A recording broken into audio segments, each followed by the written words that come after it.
দুনিয়াটাকে এত সুশোভিত করে তোমাদের সামনে তুলে ধরেছে, মনে হচ্ছে এই দুনিয়াই সবকিছু। আর এই দুনিয়া পূজারী কোনো যুবক ছেলেকে দিয়ে আপনি আল্লাহর পথে কোনো খেদমত আশা করতে পারেন না, কারণ ওর পুরো চিন্তাটা দুনিয়া কেন্দ্রিক। সকালবেলা ঘুম থেকে উঠেও চিন্তা করে দুনিয়া, দুনিয়ার দুনিয়া, রাতে ঘুমানো পর্যন্ত। আল্লাহুকুমুত তাকাসুর, আল্লাহ পাক বলেছেন হাত্তা যুরতুমুল মাকাবির, যতক্ষণ না তোমরা কবরে পৌঁছাচ্ছ ততক্ষণ এই প্রাচুর্যের প্রতিযোগিতায় লিপ্ত আছো। দুনিয়ার সুশোভিত, এই যে দেখবে দুনিয়ার যত মোহ, এটা তোমার সামনে সহজলভ্য করা হয়েছে। অল্প টাকা দিন এত জিবি কিনুন, মাত্র এত টাকা দিন এত কিছু কিনুন।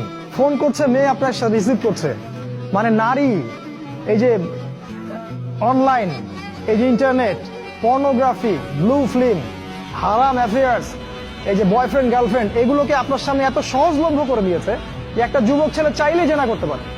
তুমি যদি চাও এখনই জেনা করতে পারবে, কেউ তোমাকে বাধা দিবে না। তোমার সামনে জেনাকে এত সহজ করা হয়েছে।